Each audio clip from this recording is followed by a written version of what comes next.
Welcome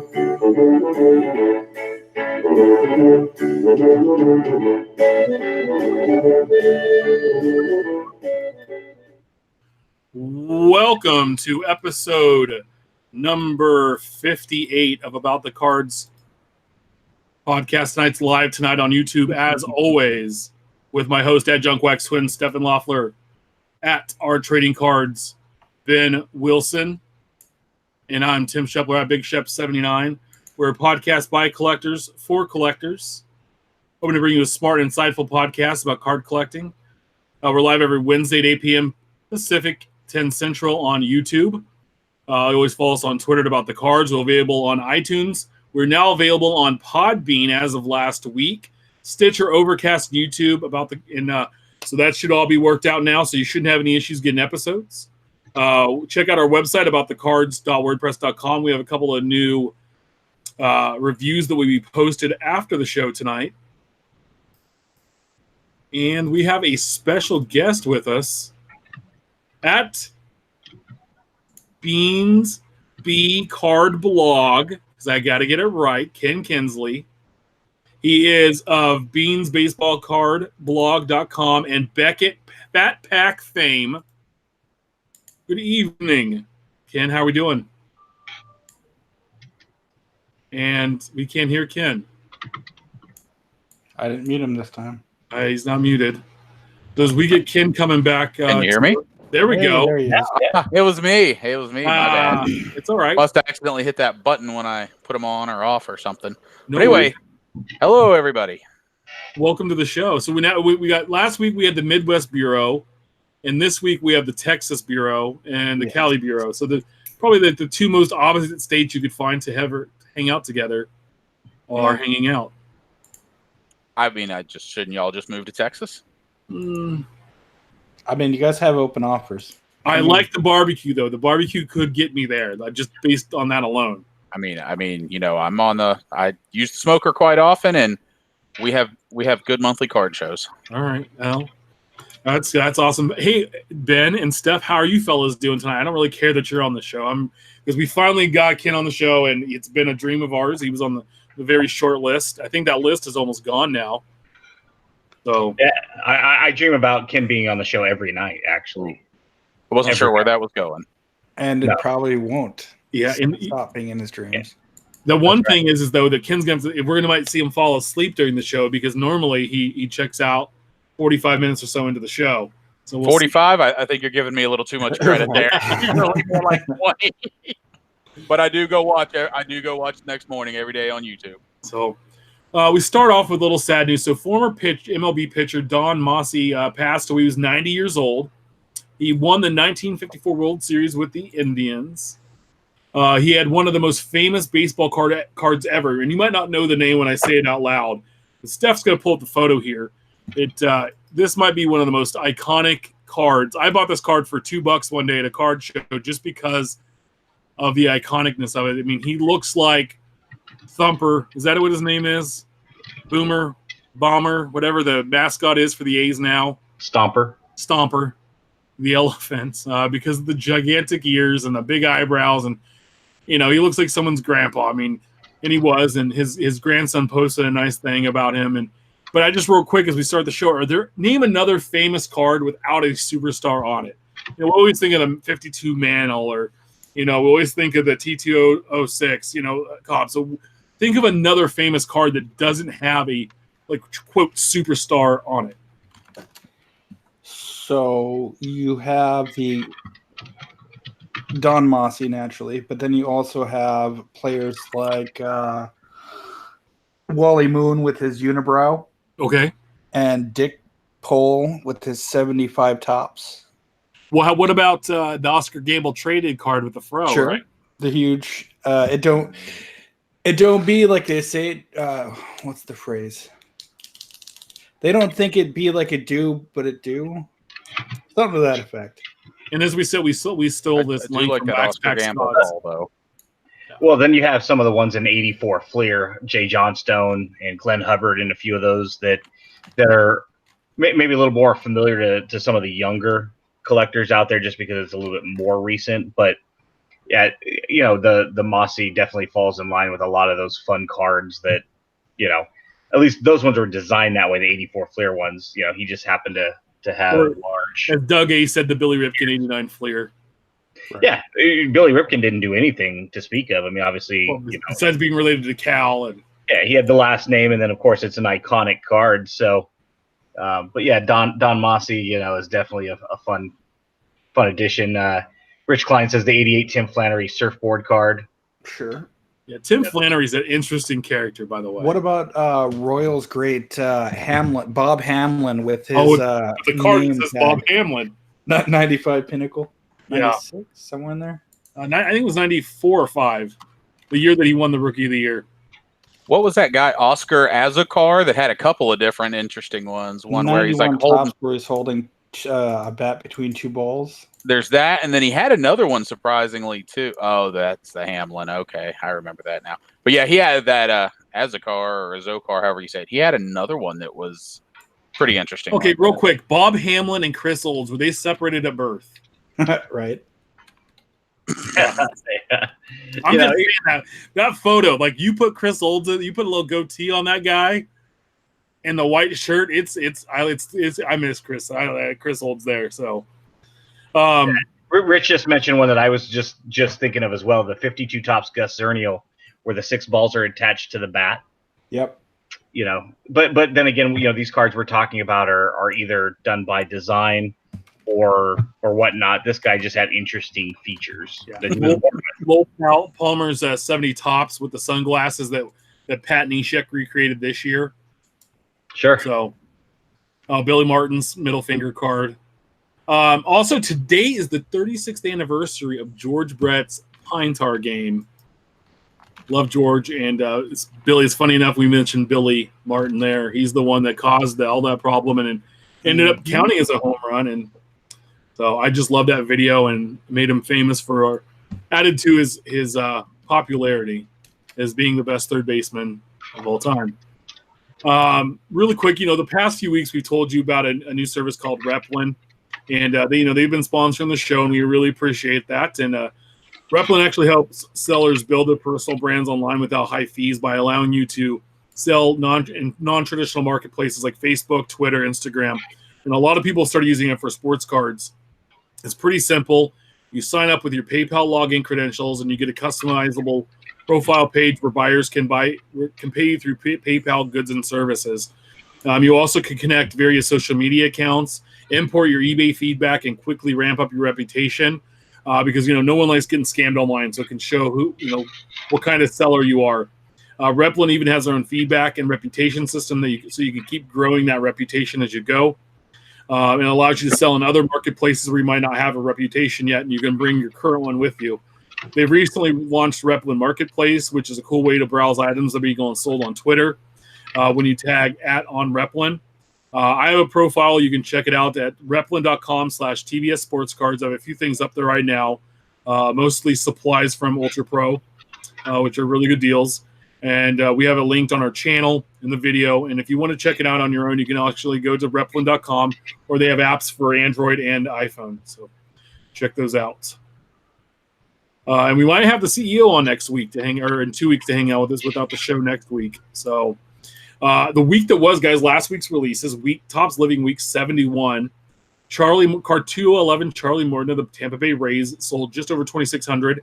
Card 212, Brendan Rodgers, rookie shortstop for the Rockies, sold a few shy of 2,800. And card 213, Tim Anderson, second baseman of the White Sox, sold just a very titch over 2,600. It's the lowest week ever by, it was a few hundred. So you can check out all of the stats at Topps Living Stat on Twitter for a full breakdown of where the cards fall respectively in the set by team and by position. But it was not a good week.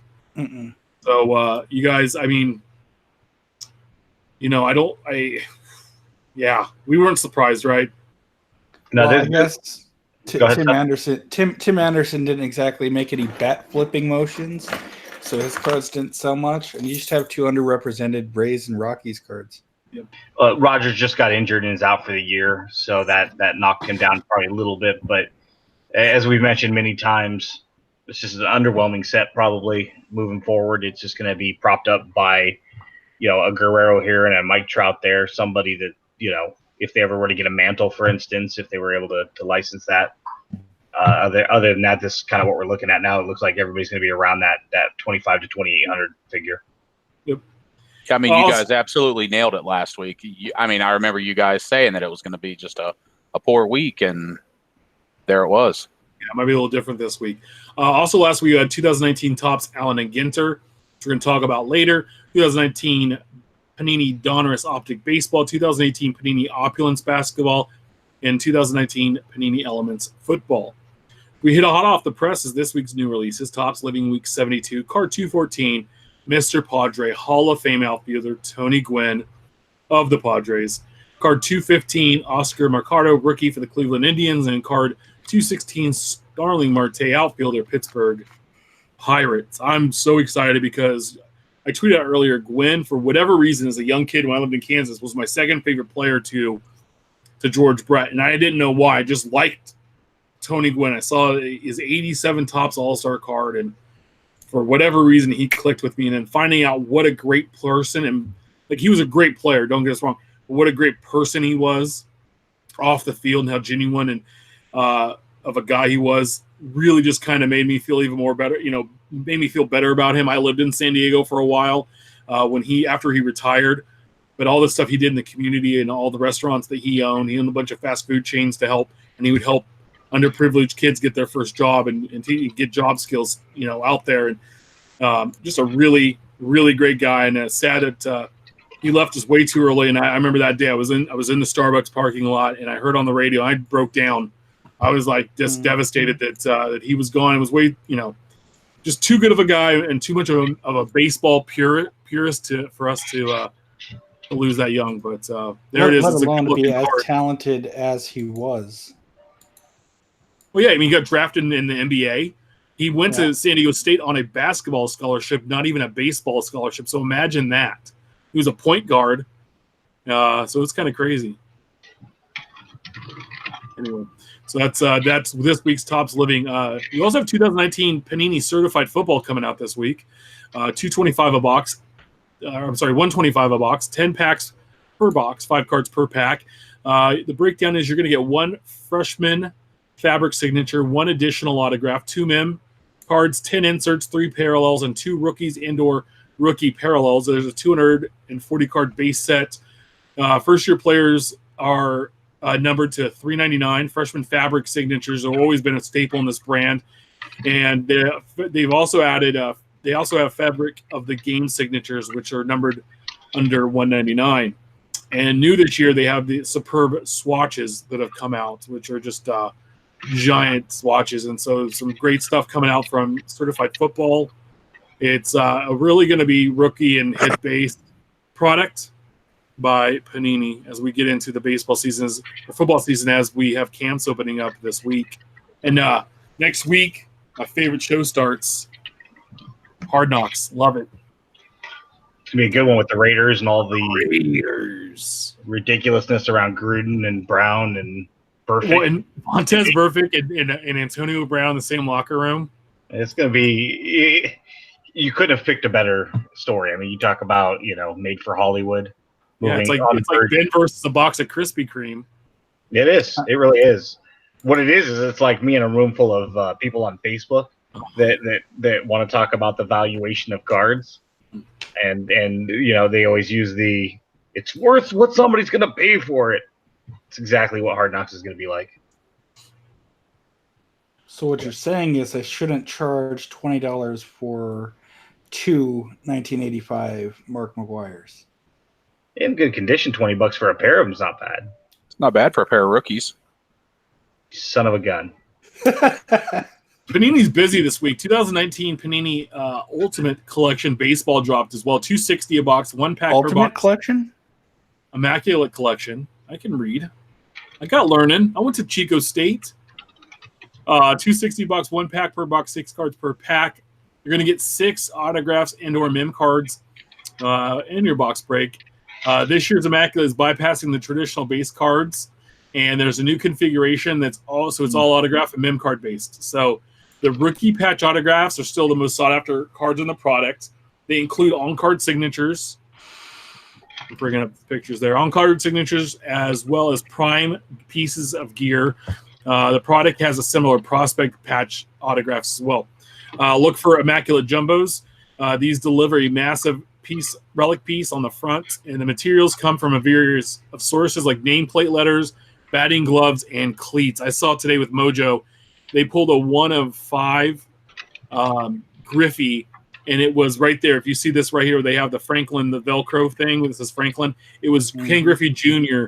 when he played for the Reds, and it said Junior on it. And they said, what do the other 4 cards look like? They can't be this good from the batting glove. I mean, it was the whole junior patch. It was amazing. And the cards, I mean, they opened one of them that was with the junior, and one of the cards was sticking out of the box when they opened it. It was because the card was so thick. So, and I think Cardboard Connection had a huge catalog of like 60 or 80 different images, and some of these cards are just unreal. Mm-hmm. You know, no logos, but because the patches and the autographs and the patches on here, some of them had like 3, some even had 5 prime pieces on the card. So, and they were all running like 130 plus point cards. So nice thick card stock, and some really good subjects. And I watched a couple of breaks. I didn't see any real terrible boxes that came out where you're like, oh, what's this guy doing in the product? So. 2019 Topps Clearly Authentic Baseball drops as well. $59 or $56 a box, 1 pack per box, 1 card per pack. You're going to get 1 autograph. There's no traditional base set. Every card in the product is an autograph on acetate stock, and the 2019 flagship design. They also have the 84 and 52 design and some short prints or variations or whatever. Real quick, Clearly Authentic, I believe, was pushed back to October 9th. Oh, was it? Yeah. I did this on Tuesday, so. A couple of outlets, because I had expected it to drop today as well. Yeah. And I went to just kind of skim the checklist to see who was on it, and I noticed that it had been pushed back. So nice. Well, that's kind of crazy because being listed as of Tuesday. But to finish it off, all cards come in a one-touch mag that includes a custom sticker. So we will move on as that comes out in October. 2018 Panini Encased Basketball comes out Friday, $200 a box. 1 pack per box, 5 cards per pack. You're going to get 1 autographed. You're going to get 1 graded autograph card. You're going to get 1 additional autograph and 2 mem cards. No autographs in the product have more than 99 copies. Besides the graded cards, on-card autographs, and the big designs they have a big design that leaves a lot of white space. I can read for the signature to stand out. So they leave a lot of space. Let me pull the pictures up so you can see here for the guys to sign. And it's very, very rookie based. So if you enjoyed the 18-19 draft class, why it's still popular, this is one of the cards that's to go after. So I always like to see the graded cards they put in these and see who you're getting. So outstanding. So we're going to jump to what's brewing next week's releases. 2019 Topps Chrome drops. 2019 Panini Majestic Football. 2019 Panini Immaculate Collegiate Football. And 18-19 Panini Contenders Optic Basketball. So that all comes out next week. And those were the lot of releases leading up into the National. So in case you missed it, you just hopped on a few minutes ago, we talked about Replin and wanted to fill you guys in. So a little bit more info. At the beginning of the show, it gives a little more detail on Replin, but check it out. But essentially, it helps sellers build their personal brand and sell online without high fees. They have a really cool integration with Twitter where you connect your account and mention on Replin, and your sale items and will get posted on the Replin marketplace so buyers can find yourself on a site a lot easier than browsing through Twitter all day. Like I said, I've listed a few things on there. If anybody wants a good deal on Ultra Pro supplies, check it out. My profile, like I said before, is replin.com/TBS Sports Cards. And let me know what you want. Or just head over to replin.com or download their app on iOS or Android. Guys, infield chatter's thick tonight. When we were talking to Ken pre-show, he said 14 pages. Is that normal of notes? And I'm like, No. It's not normal, but there's a lot going on, and we have some highlights of last week, a couple things from last week we're going to retouch on, and some good stuff. So first, we want to give a shout out to our brothers in podcasting, Mojo Break. The Hype is going for their 100th episode tomorrow. Outstanding job. These guys have had a couple different podcasts over the years, but the Hype is the one they've run the longest, and it's hitting 100 episodes. So I'm very, just under 2 years worth of episodes if you count them weekly, which they almost have them weekly. So we're very excited and want to celebrate those guys. So check them out on YouTube. They'll be tomorrow. They're also on iTunes and wherever you can find our past. You're gonna find our podcast. You're gonna find the Mojo Hype podcast. Check it out. And they give a different perspective. I mean, they're doing it from a breaker's perspective, but still with collectors in mind because they are collectors themselves as well. So. And stay tuned for maybe some announcements. Yeah. Dr. James Beckett. Mr. Beckett has his own podcast now. It's called Dr. James Beckett Sports Card Insights. There's 10 episodes on Podbean.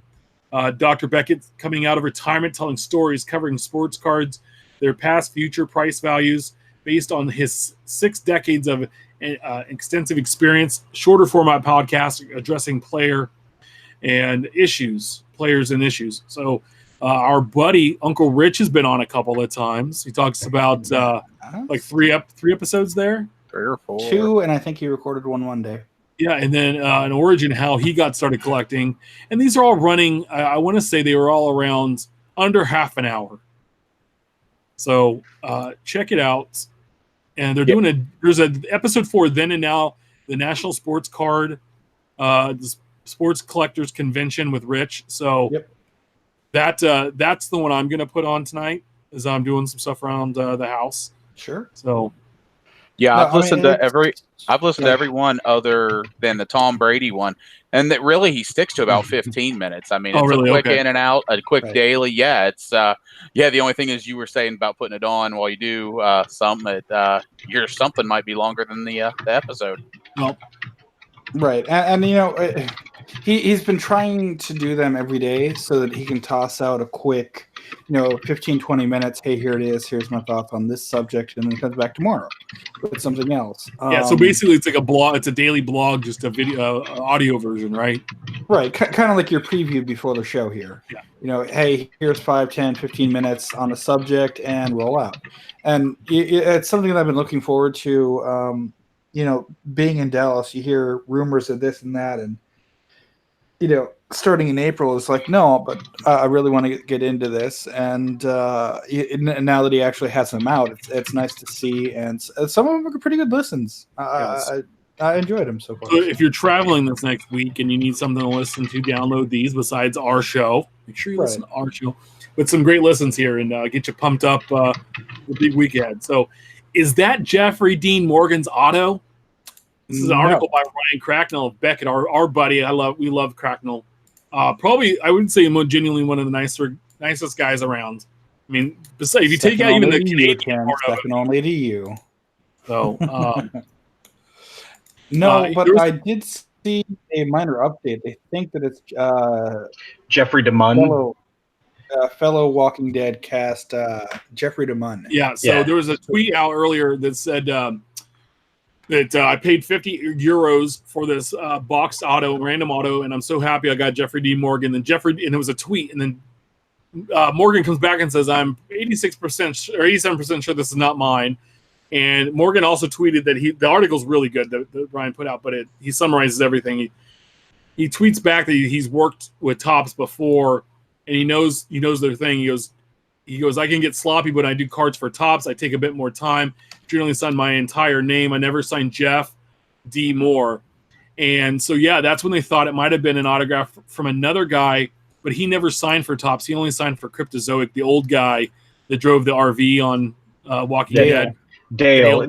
It's possible they acquired, because it is a sticker, it's possible that they acquired it somehow. Yeah. But in any which way, this just speaks to poor QC, and unfortunately, Jeffrey Dean Morgan. At one point, I was looking to acquire one of his autographs for my wife Heather, and they can sell for $100 to $200 depending on which one it is. I don't know what this one would be worth if somebody was out there trying to grab an error of sorts, assuming that it was actually packed out that way and not just something somebody created in their home. But it's unfortunate that it happened to any card, let alone one that would have a decent return. Yeah, and then the Topps' only response on Twitter was, call our customer service at 9 a.m. Here's the number. Yeah. At least they gave the number. Yeah. What are they going to be able to do? We spoke. I don't know. They could have said, hey, DM us and we'll get in contact with you. That's a lot better than just here, call the 100 number. Right? True. I mean, but at least they responded. That says something. It may not be the right. A lot of times, customer service is based on public perception. Is we're of course going to be difficult on them because we've either had personal experiences or we're all keyboard warriors. So, hey, at the end of the day, that person's probably going to have to contact Topps no matter what. Should they have said something a little bit more? Maybe, but who are they saying it to appease the general masses of people that are going to see it? Who cares? Get over it. Move on. Yeah. Speaking of that, if you don't like it, get out of here. The Allen and Ginter haters. So there was a great blog out this week. Don't like Allen and Ginter, get over it. So the author actually happens to be on the show. It's me. Yes. And also, too, a great little post from Night Owl Cards tweeted out Allen and Ginter non-baseball subject by number each set since it came out. This is the lowest year ever at 35. And he on his site, he has an all-time list of who all those are. But a big part of it was after this guy pulled out of a pack, I bought a box on Friday, and I pulled a Mike Oz relic. And super stoked. One, because we're trying to we were DMing in the first place, trying to get him on the show, and we're going to work that out. We're going to go actually down and visit him in down in the Fresno area, hopefully soon.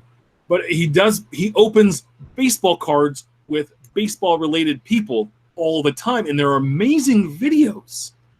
And it drives me nuts that people that buy baseball cards think that he shouldn't be in the product. And that these non-sport people are in there, but going into it, right? Allen and Ginter has non-baseball autographs and relics in it. That's part of its appeal. So if you don't like it, don't buy it. So, get over it. And tell us a little bit about the post you had. It was really good. So, I think it just hit me in the last few days. Like, I don't really collect modern baseball cards anymore. I don't watch baseball. I've never been the biggest fan of Ginter, but I appreciated it for what it was. And I think this year, it's just hit me that I don't collect baseball cards, and I like some of the oddball stuff. I like the Oz. A couple years ago, Rick Klein from ABC News was in the set, and he signs through the mail, and he collects his own cards. You've got Mike Oz out there, and he is tweeting about this. There can't be anybody that was tweeting about their appearance in Allen and Ginter like he was. All of them, I'm sure, I'm sure Danielle Colby had a tweet. I know she had a tweet, but I mean, Oz, it's a lot of stuff. And he's got people that follow him that love baseball that don't collect baseball cards. And he is consistently tweeting about it. What is bad about that? Potentially you're bringing some other people. They might buy a few packs. They might get hooked. If it's a dozen people, that's a great deal. Oh, yeah. I don't get it. And, I get that people, with the Gary V stuff, but I like it because Mike has put his pinned tweet, his address, if you want to sign it. So if you want your card signed. So, I mean, how is any of this bad? And my point that I keep, there's a few people, Twitter people I've said this to, if you don't like the set, that's fine. Don't buy it. There are dozens of other sets for you throughout the year that you can buy. Just stay away from it. And there is obviously enough demand. They continue to print it. I mean, we know the companies aren't going to print, they're not going to continue with a set that is not meeting their standards. So obviously Allen and Ginter is, even with all your hate. So go spend your money on another box of cards. And there was a big YouTube ripper that I saw. I watched his video and he's ripping it. And first pack in, he complains because there's a skateboarder and this dude. Either you're ignorant because you bought something you didn't know what it was, or you're just complaining to complain. There's no other answer. Yeah. Well, if this was the first year it came out, second year, I could understand. But Ginter's been around for quite some time now. I think it came out in 07, I believe, was the first year. 06. 06. Yep. So we've had this for years now. And if you're at the Walmart or the Target, you're picking up a blaster, okay, you've got to know what you're buying, and you're right. If there's 37 releases, retail/hobby releases per calendar year just from Topps alone, this is one now for you, maybe 36, 35, 34. They're not all for everybody. And this is one for set collectors, the ones that love all that oddball stuff, the aviation subsets and dinosaur subsets that they've had and all kinds of cool stuff. If you don't like it, cool. Guess what? There'll be another release next week. There is another release today and next week and next week. Spend your money there. I don't understand why people complain about it year after year. Well, and Mike tweeted out, it took 30 packs, but we finally found his Topps card. His sons are opening packs, Alan and Ginter, and his little son loses his mind when he pulls daddy. And that melted that is one of the best videos you will see. A couple years ago, wouldn't have done anything. I'd just been like, oh, that's neat. But having a little kid now, having a son myself, it melted my heart. And I was just like,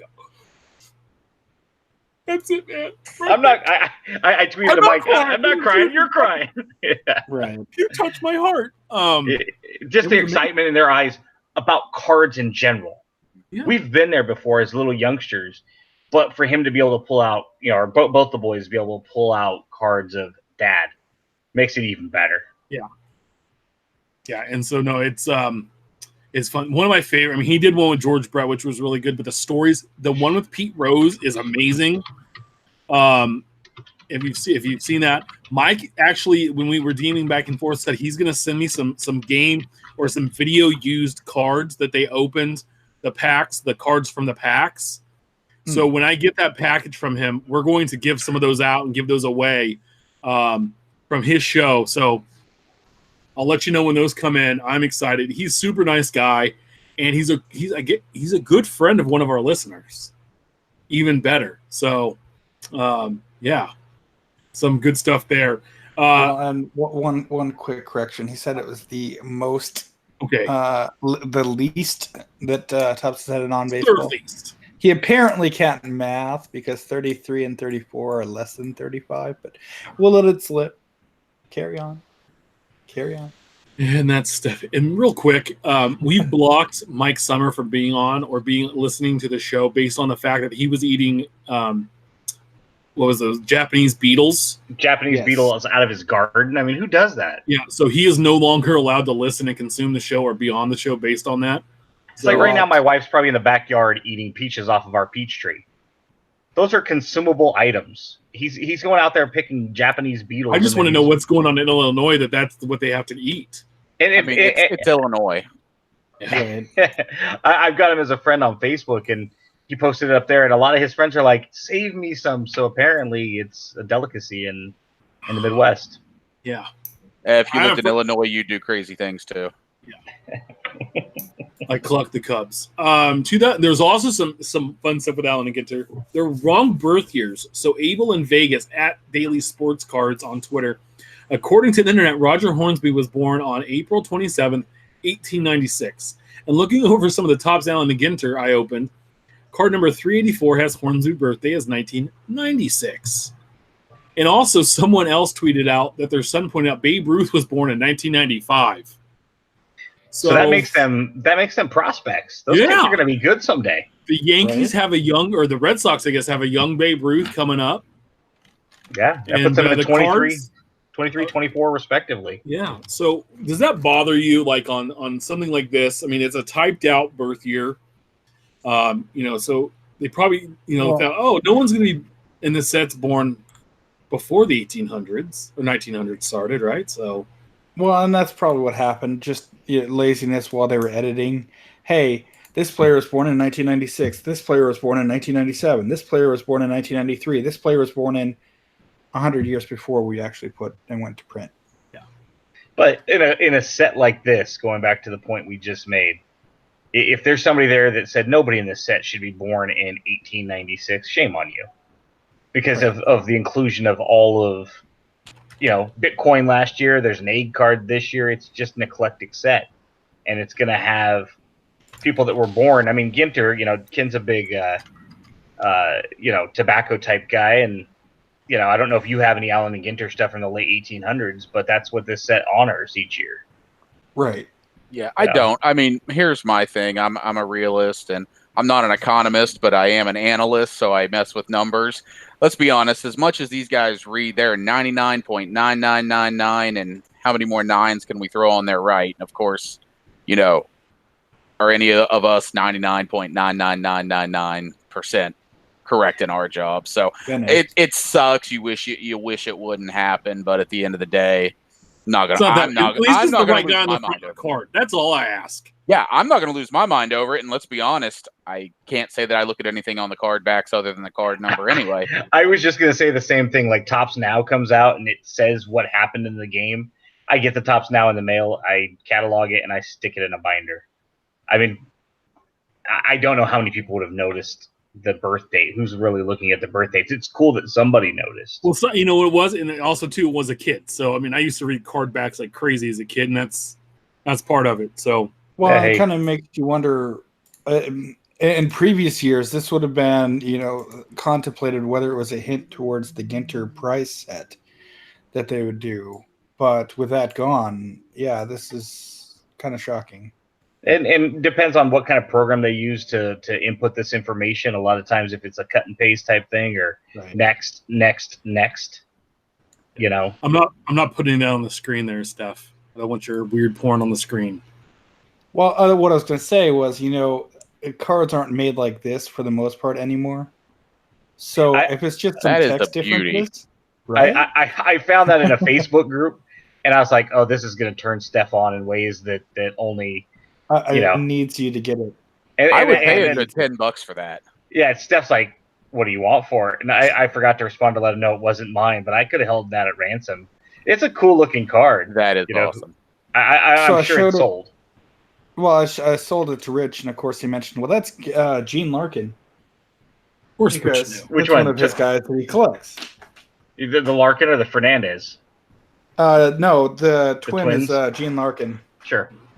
And real quick, we're just kidding about Mike Summer never coming or being able to listen to the show again. I'm just kidding. He can listen, but he's not coming back on. So the Washington Post was busy. Was it Thursday, right after our show last week? They posted an article. Baseball card collectors suspect rampant fraud in their hobby. Now the FBI is investigating. This is by Jacob Bogage. Law enforcement officials have launched a criminal investigation encompassing one of baseball card collecting's largest appraisal firms, as well a well-known sports memorabilia dealer and one of the hobby's largest auction houses, among others, according to 4 collectors who've been interviewed by investigators. The scandal started after a pair of online collectors began identifying and documenting cards that were allegedly improperly modified, and have identified 316 such cards retouched by a dozen so-called card doctors that sold it for a combined $1.4 million. The 4 collectors who spoke with investigators say the FBI suspects thousands of additional cards with similar issues are being circulated through the hobby. Investigators are asking questions about one such alleged doctor, Gary Moser, who is implicated by the online research, according to the 4 collectors who have talked to the FBI. So it goes on and says also investigators are also asking about smaller scale doctors, along with PSA's grading practices in an Oregon-based auction house, PWCC, according to those 4 collectors. So I know that Ryan of Ryan and Colin of Sports Card Radio and Sports Card News had a quick podcast this week saying that he can nor confirm nor deny that he and Colin were interviewed by the FBI, but someday he might be able to speak about it. But it's very interesting because they talked about this on one of their shows previously. Hey, the FBI is going to get involved if this gets big. And now that, it's blowing up with a Washington Post article and there's things out there. What are your guys' thoughts on this article? There's more news we're going to follow up with this, but I just want to get your idea on this article. Well, and it's an extensive article. That's why we put it in chat. That's just part of it, and we'll have it in the show notes as well. Not that you guys get to read show notes, but it's it's the current hot button topic, and I know it's going to get slammed next week. PWCC. I thought it was kind of funny. They posted on their Twitter account, hey, in the days leading up to the big show, did you know if you insert this, trying to get good publicity, we're giving away graded PSA 8, 9, and 10 Jordan rookies. I'm like, yeah, but while you're doing that sleight of hand magic, what are you doing to cover your ass in the background? And it's a shame that we have to go to that length. And a topic I saw come up. What do you guys think about if not as a grading scale, housing, but just specifically, hey, this is authentic or this is faked, forged, whatnot in a slab? I mean, personally, that's what I buy graded cards for when I do buy them. I buy primarily pre-war. If I buy grade, I don't prefer graded, but I have a PSA 1 T206 Trish speaker. I feel a lot better, thinking at least that it is authentic. It's not about what the actual grade is, because I also, with what I collect, I subscribe to the theory of you buy the card, not the holder. But I definitely, in the early days of grading, I remember I thought that's what it was it was basically an authenticity thing. Obviously, I'm wrong. I don't remember those days, I guess, as well as I should. But no, I love that. I love that concept of, I just want to know if it's authentic or not, and you got to think when you find those, if they're from PSA, they're, again, 99.99999, whatever, accurate. We've mentioned on this show plenty of times before how we're not fans of grading in general, just for our own PCs. But I'm right there with you, Ken. There was, I've long said that if I was ever in a financial position to buy a 52 mantle, because of how often it's counterfeited, that I would want a slabbed one, even if I ever, decided to remove it from the slab. The idea behind it would be just to authenticate it, and have that peace of mind. But in this day and age, and everything that's come to light over the last couple of months, you have no trust or faith in that process anymore. So it's back to the drawing board. If you're ultimately going to have to buy it at a show where you have somebody like Rich Klein or any other local to you expert that can kind of assist and hopefully help identify whether or not it's authentic. Yeah, other than that, I've kind of stayed away. Like, I didn't read the article. I know that this rubs some people the wrong way, but I'm a pretty religious Ryan and Colin listener, because let's be honest, the stuff they say that they talk about, it's not popular, and you may not like the way they approach it or the way they do it, but you know what? They're usually right. Mm-hmm. And they're usually way ahead of the curve. And they're smart enough to not, be libelous. I truly believe that when they say they talk about these things, either they have their facts, or in this case of a lot of this, they're just re-reporting what people are posting on Blowout, and there's nothing wrong with that. So I just wait for an episode of what they do, and that's kind of what I listen to. I honestly haven't put a whole lot of time and effort into the other stuff, because I always knew PWCC stuff was overpriced anyway. Well, we were kind of talking, for those that aren't included into the YouTube chat. Our friend Nick, who was on a couple weeks ago, he said that the people who are tracking this, the trimmed cards, are awesome. They have a lot of time on their hands, and my response is, thank heavens we can quote unquote steal their homework, so to speak. There's a lot of people putting a lot of effort and time in compiling these lists, and yeah, it wouldn't surprise me if the FBI is involved if they haven't contacted Ryan and Colin and countless other people who have done this homework and compile these lists, because that's what the FBI would do, is their due diligence before they can present a case, and not, offer that up. Now the burden of proof shifts to, whether it's PWCC or anybody else involved, just as individuals that are, like Gary Moser, people that are unaffiliated with the card companies. The big thing is, though, is that trimming or altering cards is not against the law. This was brought to my attention this week, but it's the shill bidding process that is against the law. And so that's what happened with Bill Mastro and all that stuff with the shill bidding. And that's why all those guys got swept up and, have jail time. And with the information about that we've talked about in previous shows where, Britt Huighens of PWCC is telling sellers of the cards, hey, bid on your own stuff and bid it up because I guarantee you're going to get outbid. And that's super illegal. Yes. Yeah, there's quite a few people that have done that. Now, to the point of trimming cards not being illegal, it's no more illegal than anybody that wants to print their own custom cards at home. However, once it transfers from one party to the next is when the legality starts to come into play.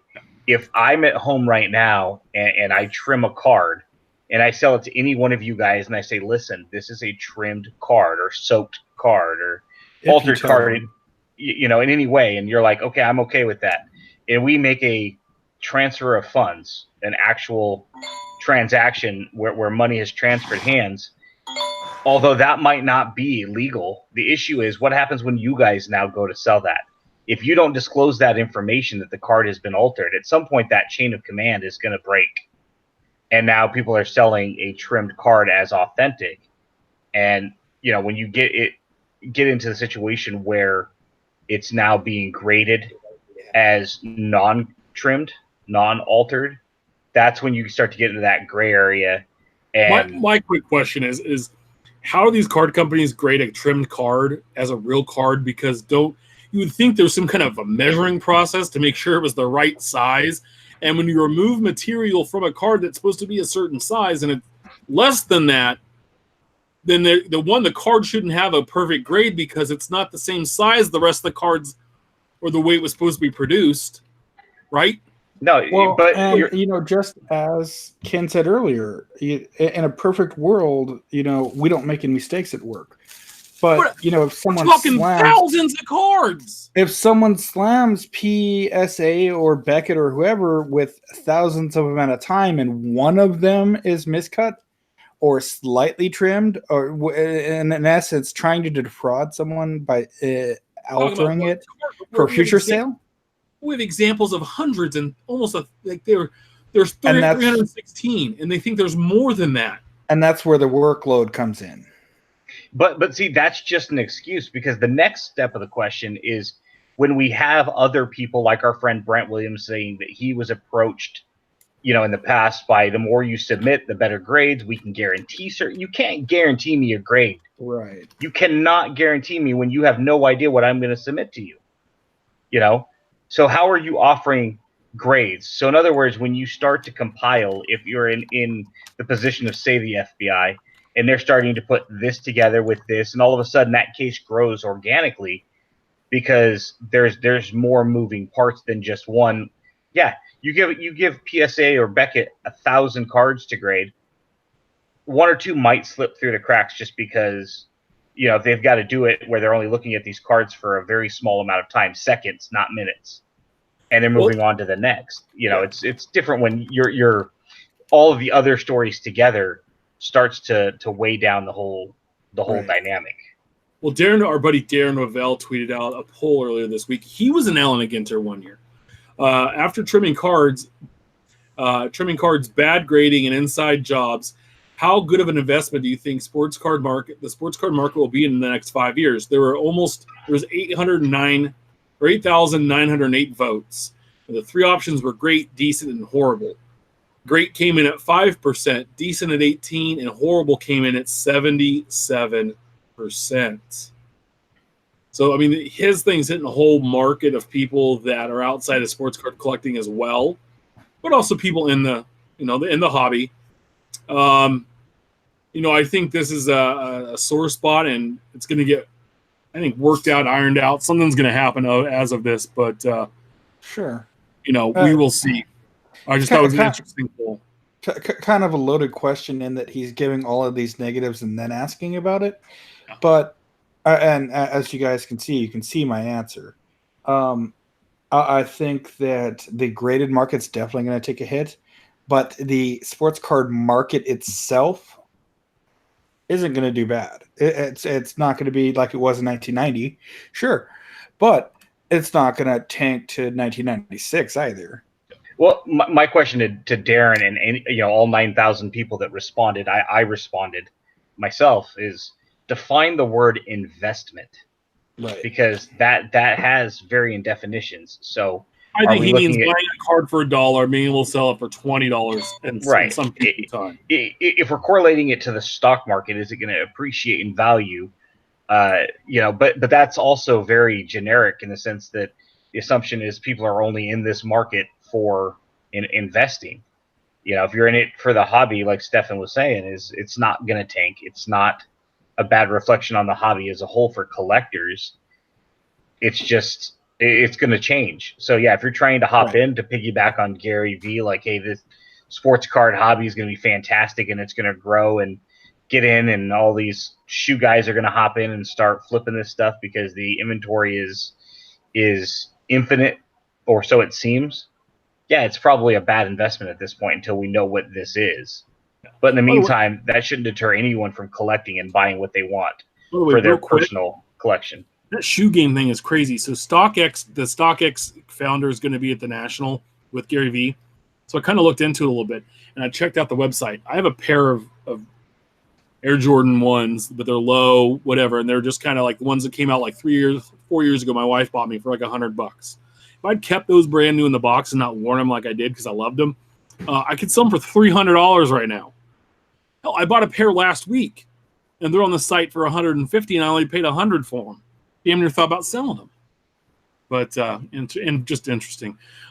So more on our buddy here at PWCC, the owner, Brent Huighens. He is a new lawyer. At Sports Card Radio tweeted out, PWCC owner Brent Huighens has hired New York lawyer Jeffrey Lichman.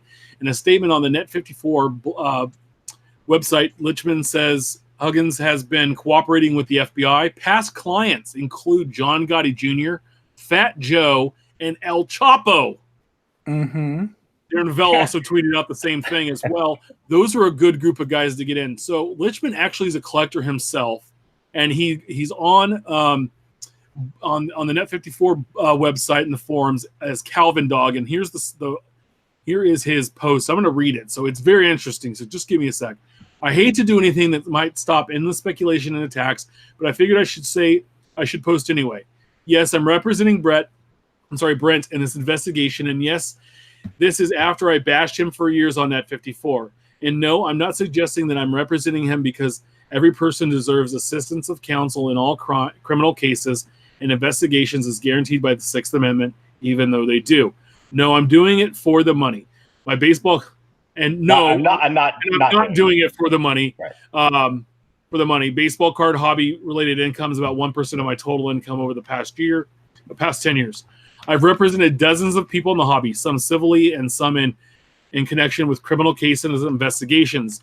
I represented numerous witnesses against Mastro and Allen and against others accused of fraud.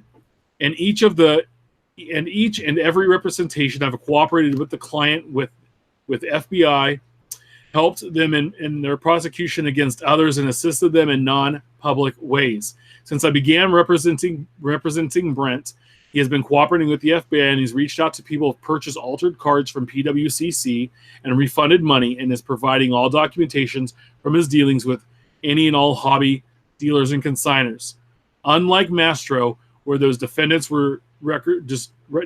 destroyed records, cooperated minimally, and refused to pay back a single dollar of restitution to their victims, I've actually accomplished more with Brent to assist the government in getting victims paid back and to stop the fraud.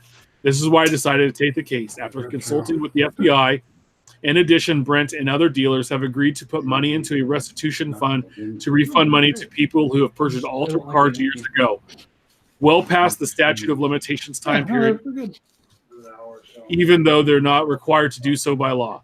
As a collector, I'm less concerned with my client's decision to assist the government than with actual impact of their cooperation. And yes, I have represented many people who have cooperated with the government in connection with the hobby and still have gone to prison. If anyone doubts what I'm doing with Brent and other hobbyists who I have represented in a net positive. I invite you to call the FBI agent who has run all of these cases investigation and ask him if he's happy that I'm representing Brent. And if it's good enough for the FBI agent who is helping to prosecute these cases, I'm hoping it'd be good enough for you. If not, it won't be the first time someone was unhappy with who I was representing, but helping to put Mastro in jail didn't accomplish enough to stop fraud and made fraud victims whole. And this way, at least, something positive is being done. So it's a big, long post, but he's coming out and saying he's not defending because he likes the guy or because he deserves cancel, but because of what he's actually trying to do to fix things that his company has screwed up. So the interesting thing that I took from this, and sorry about the background noise there, but in each and every representation I've cooperated the client with FBI and assisted them in non-public ways against prosecution. So it sounds to me like he's advising them, hey, don't say anything public. Let's talk to them, get this settled out, and figure out what we have to do to settle this case.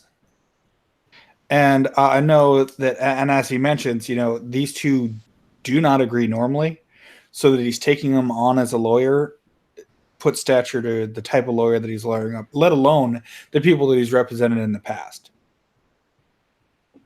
I did nothing wrong. I'm falsely accused of this, so let me get a lawyer because people are attacking me. A mob lawyer sounds like a good lawyer. And the metrics of this... Real quick, I think the reason he hired him is because he's also a collector, would not have to teach him the hobby to understand what's going on. Although I get that it's bad peripherals. Sure. Because people are already the assumption is that Brent and PWCC are highly guilty of what we're not sure of, but they're guilty of something. Well, they're guilty of selling cards and show bidding. They're presumed guilty. Right, they're presumed guilty. So we know they're guilty of something. We just know to what degree. We can speculate all we want. As you just mentioned, it's show bidding is high, selling known altered cards, to anything from individuals to breakers. The assumptions are out there, and we'll let it play out before we have any specific comments, because we're like everybody. We don't know. All we can do is report what's available to anybody at the moment. Right. But when you go hire somebody who makes it look bad. He's hired mob attorney, so-and-so Jeffrey Lichtman in this case. Okay, well, if you're not guilty and you're being attacked, hire a lawyer. That's what you need to do. But when we start to look at the lawyer's resume, even if he's in the hobby, it just looks bad. It makes you look more guilty in the eyes of the majority. Well, yeah, because he also could have hired our buddy Philly Puck fan, right? Yeah, I mean, there's plenty of lawyers out there. If this guy comes to you and says, hey, I want to represent you. I'm in the hobby. I know what you go through, and I don't like you, but I think you're doing the right thing at the moment. Let me help. At least he's trying to make it right and paying it back. It doesn't take it away, because I can't wait to stop by their booth and check it out and say hello. So, yeah. I want something. We need heads to roll in this, I think, and what it does is kind of resets everybody, because the Mastro thing was what early 2000s, right? And so it's been a while, and I just, and the thing is that there's more, I think, than PWCC out there that's probably being involved in this in a larger scale, so do business with who you want, but choose to do business, with reputable folks. And I think right now that the fact that they're still selling like crazy through their eBay store is beyond me. Well, Brent Williams posted like the high seller numbers for like the last month, and they were like number one, and I'm just like, how are you people still buying from these guys? It's the old argument of, actors and actresses are paid too much. Movies cost too much. Popcorn costs. Stop going. Right? Stop going. Revenues are going to dictate the salaries of anybody, right? If we go work for a company that makes $1 million a year in gross revenues, most of their staff is going to make minimum wage, upwards of twice minimum wage, but probably not more than that when you factor in where a payroll would need to be against $1 million in revenue, which is probably around 23 to 28%. Stop going to games if you're sick and tired of these guys making multiple $1 million, each and every year. We need to stop grading cards right now as a hobby. Stop sending it in until this all comes down and we understand what PSA and BGS and how they were involved. What PWCC did and other people. But you see it all the time. You hop on Facebook. Oh, I'm going to send this card to get graded. Why? Stop. But hey, to each is their own. It's their money. They can do what they want. Yeah, I want to move on to some more fun topic than that. But there was a lot that happened with this one. We've been covering it, really since it got put out there. So I wanted to continue with that. But we had a topic. I think Ben posted this to us a couple weeks back about the NBA, and as we are in kind of like the quiet time of the NBA, this is a real interesting thought.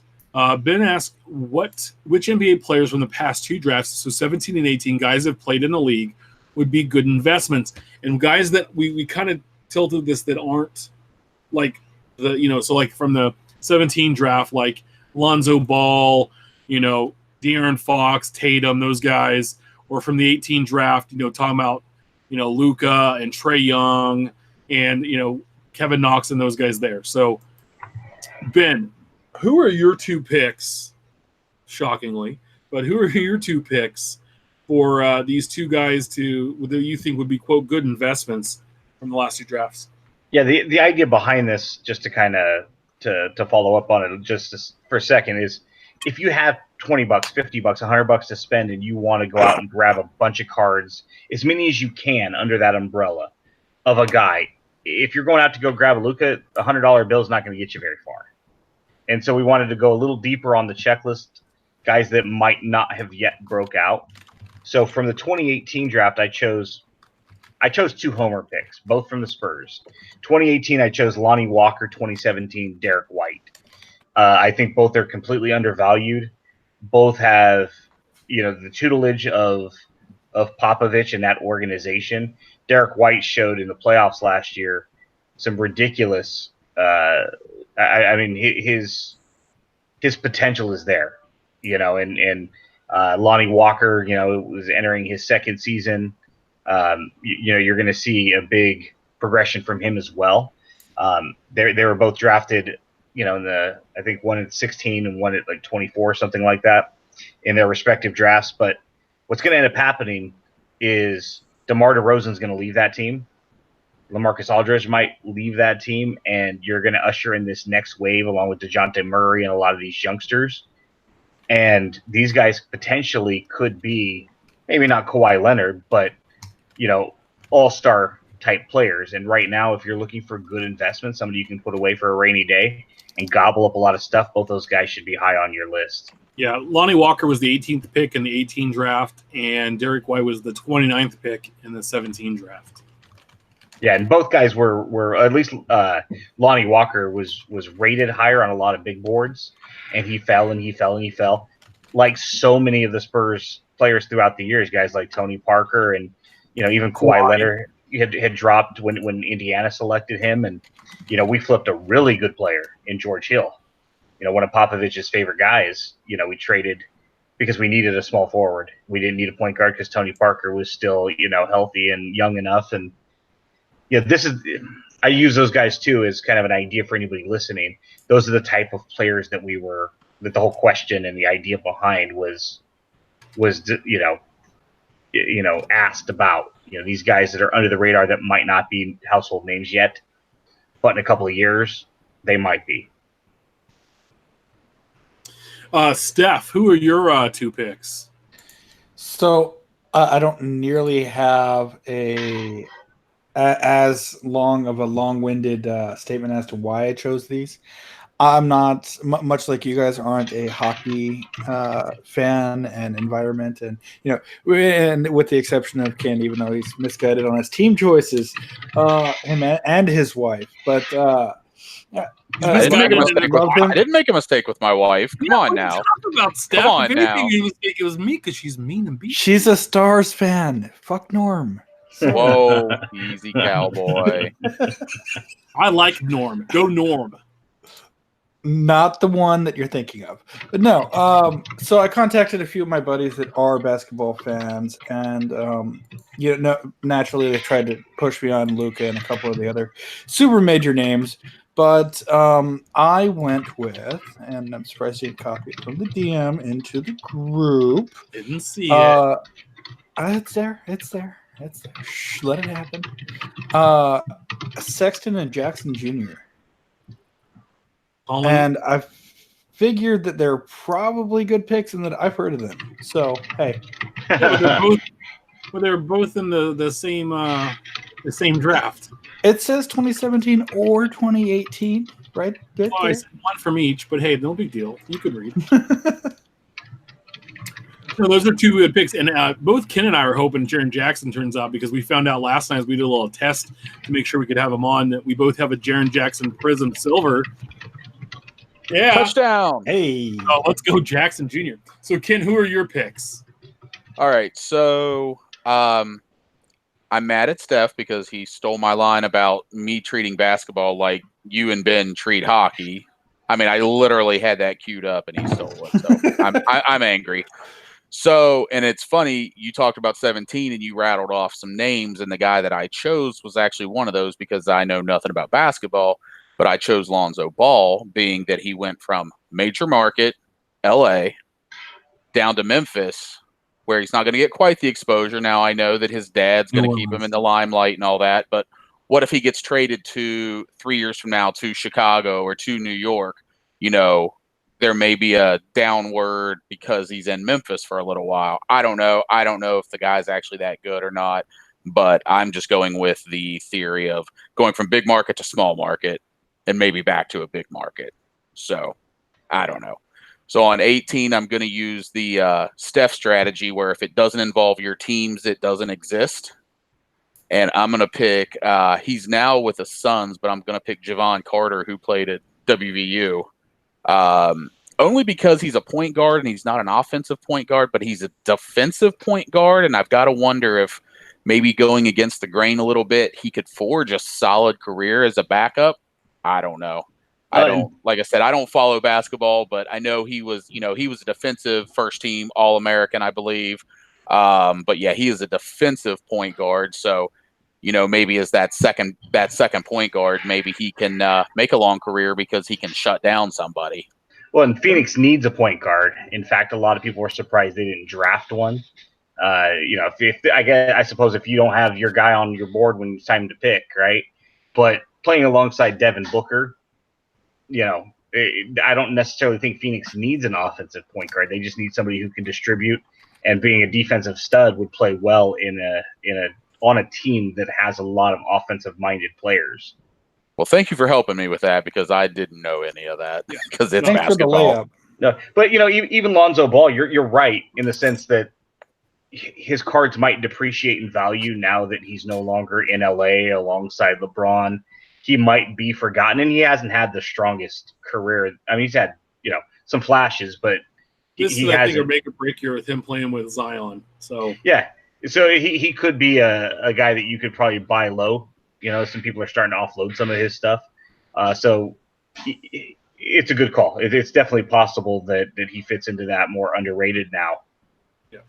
So my 2017 draft pick is a homer pick, but Harry Giles. The Sacramento Kings. He's a center. He went to Duke, and he one time going into his freshman year, he was the top recruit in the class. Had some injury issues at Duke. Was even talked about being in the 17 draft. When you looked back, as they projected that a year or two ahead of time, him being the first pick in the draft. Now he fell due to the injury concerns, all the way down to pick 20, and it was a draft day trade that we made with the Kings made with Portland to get him, but he sat out all of the 17 season, played last year. He has the ability to, if he gets a little bigger and stops fouling as much, he could be a really productive big guy for the Kings. And, they let Willie Cauley-Stein walk.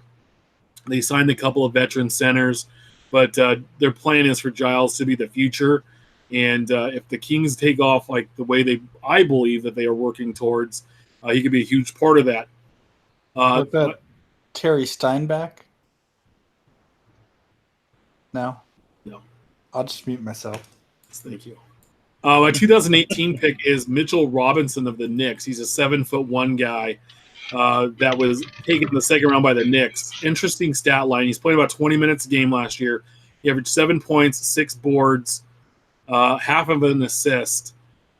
He is one of the better players in there. And if you look over like the advanced stat metrics, he is the number 1 guy in the draft class last year in win shares at 6.1, ahead of Ayton, Luka, Marvin Bagley, Shamet, and Jaren Jackson being like the top 6. He's number 1 out of all those guys.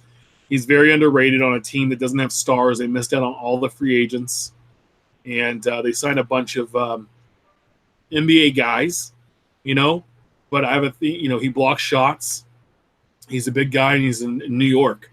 So there, as a second-round pick, he doesn't have as much out there, but you go after some prisms and see what it's all about. I don't really collect basketball, but for whatever reason, Panini Prism basketball has been speaking to me lately, and it's scary. Prism's always been a solid product for all the sports, mm-hmm. and it's a nice looking product. I mean, obviously for baseball, it's not no license, so it's not as loved. But I know the Anthony Davis rookie from Prism from what was 2012, I believe, is a very expensive card. It's going to cost you 75 plus. Yeah. So no, it's one of those a couple guys to watch out for. We were right on Christian Yelich. If you'd listened to our show before the season and Ben correctly predicted to go pick up Yelich Topps rookies, base rookies, you would be very happy with yourself now because you could have picked them up for under $10. And last time I looked, they were in the ballpark of like $40. So, and if anybody out there has the green emerald variation of that card, if it will grade a 10, we have a buyer. Our friend who's been on the show before, Tanner Jones, is actively looking to buy, preferably already graded to ensure that it is a 10. But Tanner is looking for the green emerald. Those were only in Walmart packs, right? I believe. Yeah, I believe so. Target. I think it was Target packs, maybe. Yeah, I think they're retail exclusive. So I know a few people on Facebook that he's posted about have reached out and say I've got one available, but I know he specifically wants. He's redirecting all of his Conseco funds into a lot of pre-war, a lot of Cobb type stuff. But Yelich is one of the more modern cards that he'd like to add, and specifically the green emerald. We have a special guest in the chat. Ryan Cracknell made an appearance. He missed us bragging about him earlier in his great article about Jeffrey Dean Morgan. No, yeah. We've got a legend on the show and a legend in the chat. How special is that tonight? It's great. Love it. We covered last week, we talked about the National, and there's a few things that we want to reminders from last week's show that we talked about is have a budget, have a shopping list, bring some supplies. Comfy shoes. Yes, comfy shoes. Have a backpack or something to carry purchases Comfortable backpack. Don't pass up on a great deal on a rare pickup, but pass on the everyday stuff at first. So, hey, like I see that a lot, but if you see something that you specifically have not seen, or it's a really good price, or it's something you've always really wanted, and it's a good deal, go after it. Meet up with other collectors. Hey, Tim, isn't Pacific an ocean? Yes. Or the time zone that Ben and I live in. The wrong time zone. So our buddy at Card Collector 2, Ryan, who has the new card shop we had on a few weeks ago, he had some short videos with what he called tips and tricks for the National. There's 6 videos in total, but all of them are less than like 12 minutes. Some are 8 or 9. I think the longest was 11 minutes and 40 seconds. 48. 48. Look at that. 48 seconds. So check it out. Steph's dropping the link in the chat. We will also have that in our show notes when you look on the podcast. If you look in the notes for the show, underneath those links will be in there as well. We'll tweet out all the links as well from our handle tonight. So we kind of wanted to go through and hit up a couple of things that some of the vendors there are going to be doing. So things to look forward to while you're at the National. And I try to be fair to everybody. So I did some research today and went through and said, okay, hey, listen, let's look at what all the big card companies are doing. Let's look at all the online sellers. Let's look at all the venues of grading and what they're offering, and if they are offering, if they made it public. So first off, Tops, they're going to be at booth 676, and a lot of these guys are all together, and it'll probably be easy to see. They have, in the VIP gift bags, they're going to have some 84 anniversary packs. They're also having a Rapper Redemption program that features top prospects, former and current MLB stars in the 2019 Bowman design. And they're also going to release the National Baseball Card Checklist on Saturday. One thing I would note, the Rep Redemption, they normally ask you bring the box to them so they can rip open the box, and then they'll give you your packs. Correct. So do not open that box. They're going to have Pack Wars, and they're also going to yes. They're going to have Pack Wars and also some giveaways. I looked for Panini, booth 864, 846. Nothing. Nothing on their site, nothing on Twitter, nothing I could find on their blog. I couldn't find a speck of what they're going to be doing at the National besides like a checklist. Oh, yeah. They usually do. I sent a tweet earlier today asking them, hey, it's a week out. What are you guys going to offer us? Like, what's going to be out there? What should I come be prepared to see? I'm planning my trip now. Nothing. So they usually do have a Rapper Redemption program, and they usually have some stuff in the VIP bags. Yeah. Upper Deck, booth 838. Again, nothing.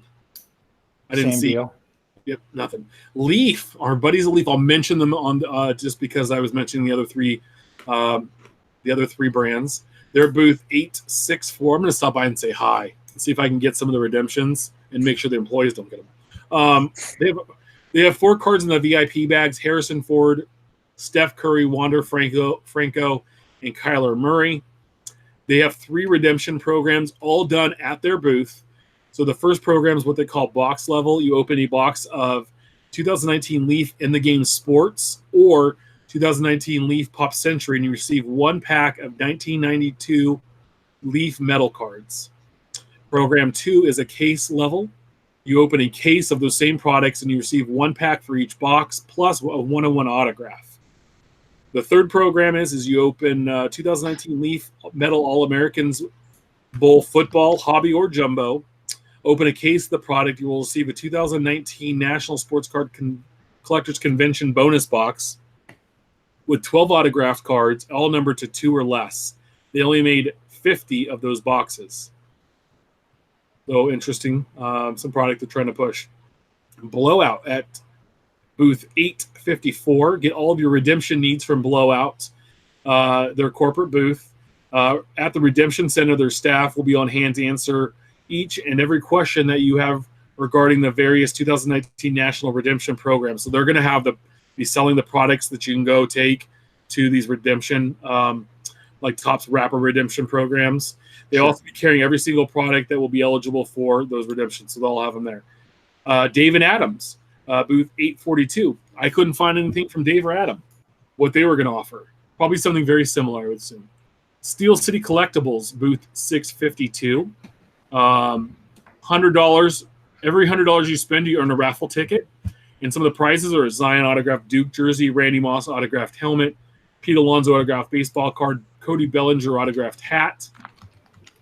Baseball card exchange will be at booth 830. They're going to be bringing what they call a boatload. Oops. Actually, a couple truckloads of unopened graded cards, autographs, and mem. They will also be authenticating boxes on site. Their fees will be charge of the show will be 10% of the advertised buying price per box rack pack. The minimum charge of $12 and the max charge of $2,000. They can't authenticate any unopened items currently being authenticated by PSA. Here's BBCE showcase from last year. So this entire storefront, all the rows down the back, and all of these black entertainment sections. And they bring everything. Guys, did you hear what I said? We cannot authenticate any unopened items currently being authenticated by PSA. Why would they? I'm just saying. So what they're saying is they're not authenticating anything PSA is authenticated. Right? That's what it sounds like. That could just be to kind of cover themselves until right now. If you're not PSA, if you're not BGS, if you're not PWCC, if you're one of the other entities out there, you got to stay away from everything. You don't want to be affiliated with anything until you know where all the chips fall. Yeah, I would stay away from it. Yeah, I'm excited to see those guys because I've always been really mesmerized by their site, and I've purchased a few boxes from them. They will not be authenticating cases at the National. eBay's got a booth, $8.75, as we talked about earlier. They're going to have some coupons and giveaways. They have a 40th National swag bag. They have a 10% off coupon with no minimum. So if you swing by and get a coupon for basically $10 in eBay bucks, if you have an Anchor store, they're going to do a free promotion. They're also doing raffles throughout. ComC, booth 624. Steph, you want to cover this one? Sure. So we have naturally a show drop-off special, reduced. So you don't have to ship it to the head office, and they don't have to process it there. They'll pack it up themselves. They'll bring it back when they leave the show and enter it into the processing period. As always, they have the spin to win prize wheel. So you get an instant winner. You get a $5, $10, $25 ComC credit instantly applied to your account. Angela got $5 added last year, and I got some football card. Kind of cool. Instant winner, win one of 3 limited edition ComC branded T-shirts. I think they're also talking about bringing other wearable type stuff. Store credit drawing entry, receive an entry into a drawing to win $100, $250, or $500 ComC credit, which could purchase you plenty of vintage pre-war new stuff. Put it down towards something nice. Chicago style, receive an entry into a drawing to win one of the 3 high-end trading cards featuring Chicago sports stars and legends. And of course, like I said, free shipping chances all on the prize wheel. They've also got the limited edition T-shirt giveaway. If you drop off a certain amount in the premium, select, or other current year submission grades, you get entered into one of the prize slots there. And unfortunately, this year we're introducing a 1,000 card limit per person for drop-off submissions, consigned through the basic level, the 2-month service.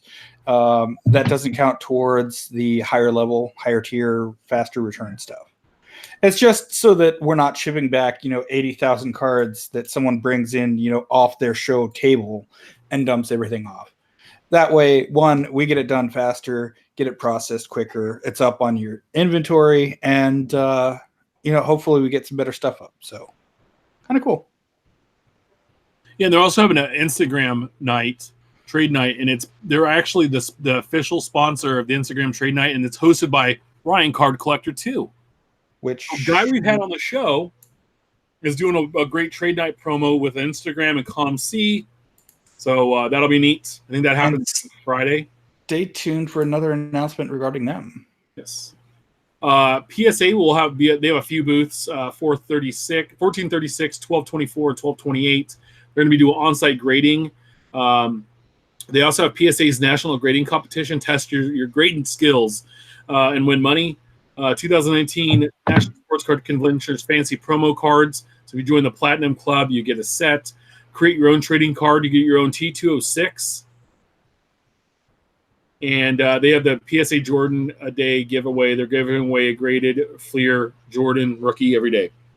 Mm-hmm. Beckett at booth 670 is also doing on-site grading, on-site autograph authentication, raw and graded card review. Beckett Authenticated Services will be present to authenticate autographs on-site, including encapsulating of autographs that fit into the standard size holders. The turnaround and availability for on-site services are subject to demand. Please check the booth for specific cutoff times. In addition, they'll be running a show special.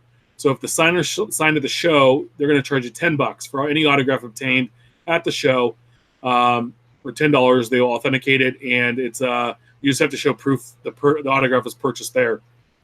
And real quick, on Friday, Beckett Authentication will actually be at the LCS Ben and I go to teammates here Friday, like all day. So I'm going to swing by and check it out and kind of see what that process looks like, and let you guys know, maybe snap a couple photos if I'm able to see some cool stuff. Also, the Mike Burkus is the guy for years that put this on.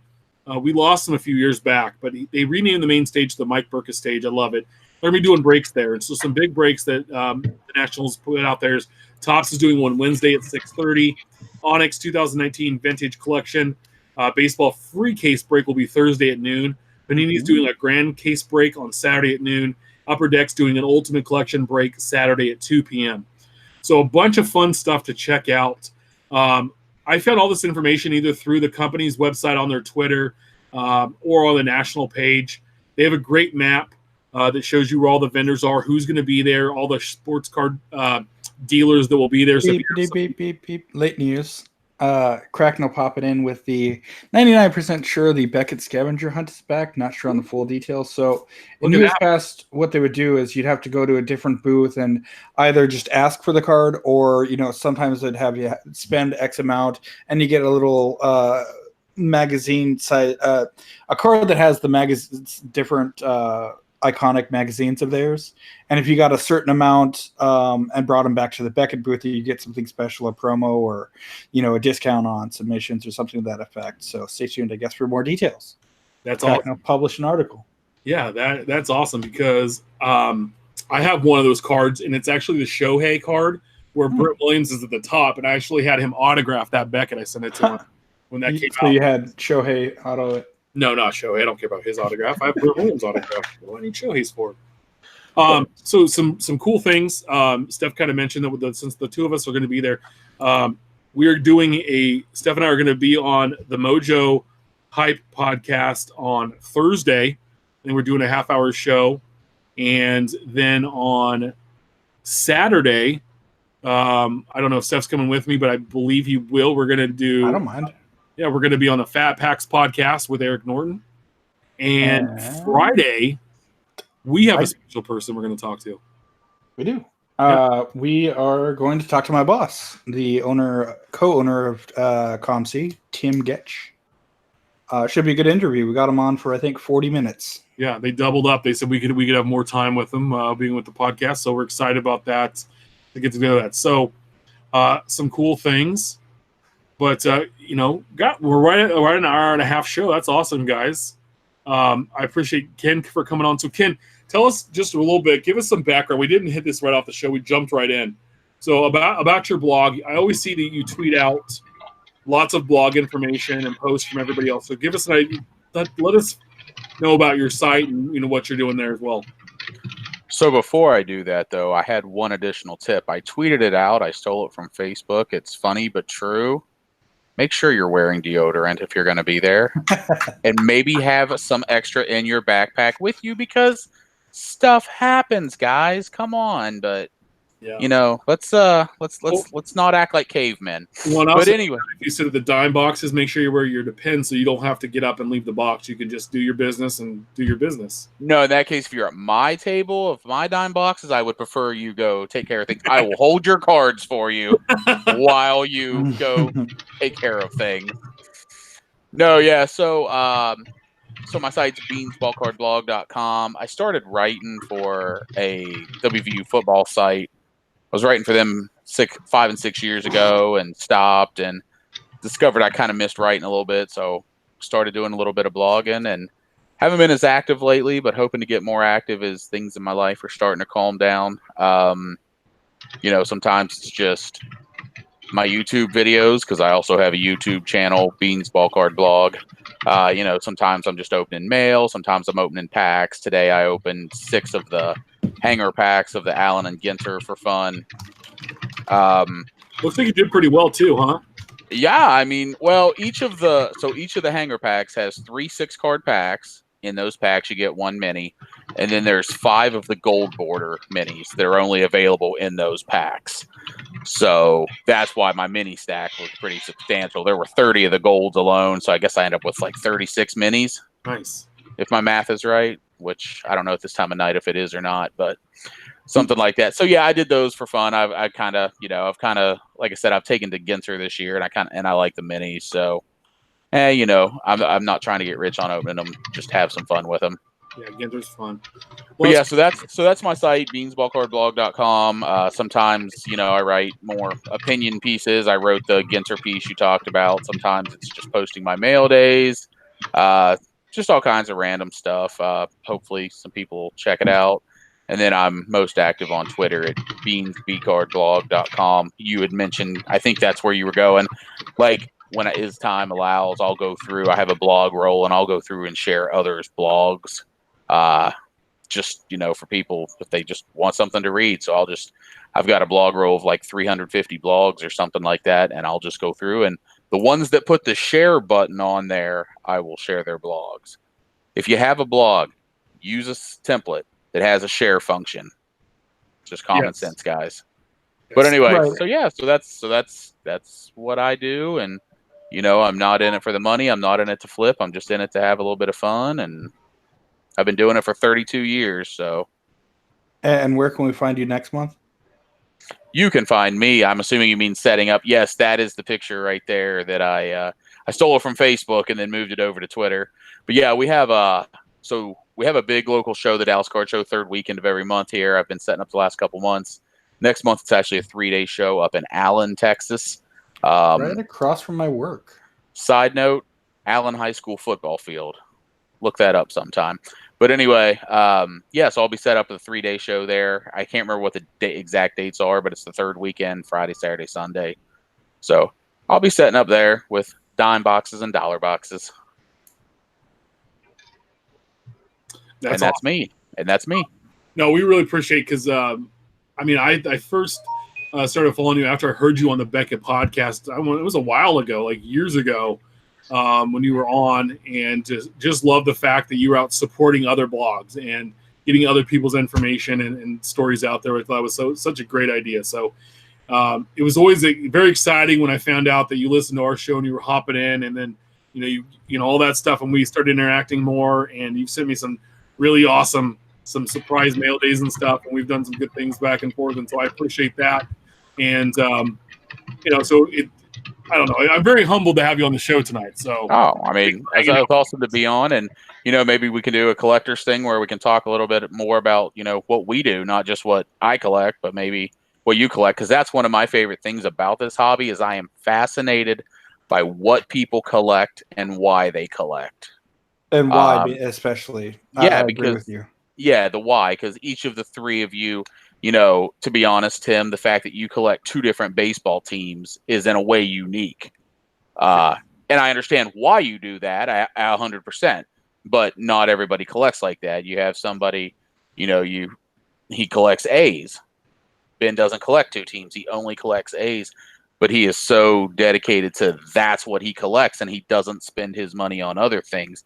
And so every level of what they do, and then you have Steph who does all the Minnesota teams across the board. So it's fascinating to me and especially like he said, why people collect what they collect, especially if they're not, I collect Trout, Ohtani, Judge, and Mantle, Acuna. Yeah. Ruth. Yeah.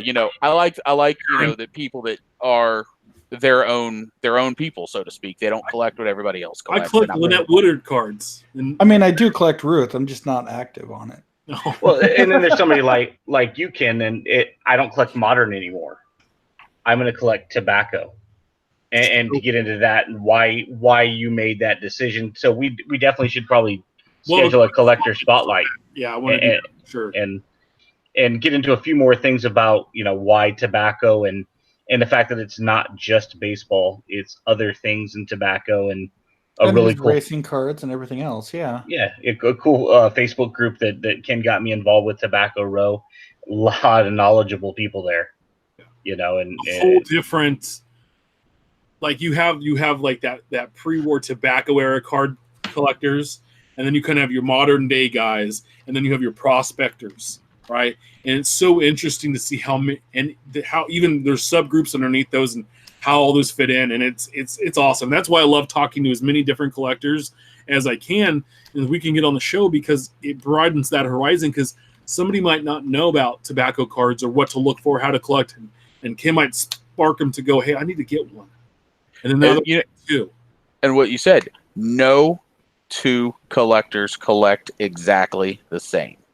Similar. And that similar, absolutely, but not exactly the same. And that it just fascinates me. I love, and that's going back to that's a lot of what it was with the blogs when I first got in there, because it's just guys just blogging about what they picked up at a card show or what they collect or this or that. And you get a lot of that on the blogs. And so, like I said, with my fascination with that, I got to reading the blogs and then sharing them. And to your point, it's amazing when I've got a lot of Ace fellow collectors, but there's guys that are just, one of the guys is hardcore Ricky Henderson. We talked about him before. Our friend Eric, who's at Van the Man on Twitter. You got a Ricky Henderson card. It's probably not in my price range, but if Eric doesn't have it, he'll probably grab it from you. And there's other guys that are Matt Olson collectors. If it's numbered to 5, it's out of 5, it's 1 of 5. He has a thing about the first Ricky card if it's serial numbered, or if it's numbered to 5 or to 5. Because 5's his number. It's weird. I love it. Yeah, and it's just, to your point, it's amazing how we're all in the same grocery aisle. Me and these fellow A's collectors, all of the collectors, we're all in the same grocery store. We're all on different aisles, to your point, and we're all buying different things in our cart. We're literally on the same aisle buying the same stuff, but it's just a little deviation here and variation there. So when somebody comes to me and says, I've got an A's card, if I'm not the buyer because it doesn't fit into my PC or my budget, I've got 5 or 6 other friends that I can shoot that person to and try to close that sale on their behalf, or find somebody that be a trade partner. And that's what's awesome about this hobby is, to your point, as long as you don't have those guys that are only collecting the 5 or 6 big names of the hobby, that true collector, it's fun. It's got a new PC every day. So real quick, Steph had up there that our buddy Joey, who had on a few weeks ago, Dub Mentality, he's got a bit of a little procedure going on tomorrow. Nothing major, but would appreciate any positive vibes that you can spare. Thanks. So he put that out a little while ago. So Joey, we're thinking about you, bud. And, we're with you. So best wishes, and we'll keep a good thought for you, of course. You're awesome and a great one in the hobby. So one of my favorite guys we've had on the show. So but they've all been favorites, to be honest. The only people I don't like are Steph and Ben. So no, that's why I don't even like myself all that much. But we've had so many good friends, Ken being the latest, and probably when we made that short list, Ken was literally probably the first person we put on that list. All right, if we're going to have people on here, who are we going to have on there? And it was like, all right, Ken, and then who else? And I think Dub was on that short list of 3 or 4 names. There, but he was like, oh, man. And then he had being the first guest. That was what's crazy. He's like, who did we get him? There's no way we're getting Ryan. And the next thing we know, we got Ryan on there. We're like, hey, how's it going, man? We weren't even teenagers. We even have hair on our chest, episode 12, and he's hopping on. we felt like Chris Farley interviewing Paul McCartney. Like, so you work for Beckett, huh? Yeah. That's awesome. Yeah. Yeah, that's cool too, huh? It's pretty neat, man. Thanks for being our friend. So I tried to close the show like 8 minutes ago, but we kept going on. I love it. This is what we do. And Can you always have an open invitation on the show? So anytime you want to hop on or you want to do something, you want to do a side, collector spotlight, let us know, man. We'll work it out. Unless you eat freeze-dried Japanese beetles, then apparently that's a deal breaker according to Tim. I believe you've seen the things that I put on the smoker, and I don't think you've ever seen beetles. My word, I will say this: if I lived closer to Ken and Crystal, I would be at their house around 5:30 every night. Oh, and I would be about 500 pounds because I would just be hanging out. I'm not a fan of people generally sharing what they're cooking, but for whatever reason, when Ken does it, doesn't bother me other than the fact that we're like 1,800 miles away, and I can smell it though. Ben just doesn't like the unsolicited meat pics. So anyway, you were saying about 8 minutes ago we were closing the show. Yeah, I also wanted to tell Ken and I Rock Chalk Jayhawk, the best team in the Big 12. Remember, we're live. Well, I mean, you got the best basketball team in the conference that money can buy. Mm-hmm. So, on that note, we were live every Wednesday at 8 p.m. Pacific 10 Central on YouTube. Make sure to subscribe and review our show on all platforms. We appreciate that. Follow us on Twitter about the cards. Follow Ben at our trading cards. Follow Steph at Junkwax Twins. You always follow me at Big Shep 79. Make sure you check out the website aboutthecards.wordpress.com. Share your hobby stories and great pulls and send your questions our way. We will be dark next week on Wednesday because of travel, but we'll be sharing plenty of content through the site, through Twitter, through probably I don't use Facebook, but I don't know Periscope, through Periscope for sure. I'll be on my Periscope, so check it out at Big Step 79 on Periscope as well. So we'll send out a bunch of stuff that way, guys. We appreciate it and keep collecting. We'll talk to you in 2 weeks. Have a good one. Yeah, I almost said next week. See you.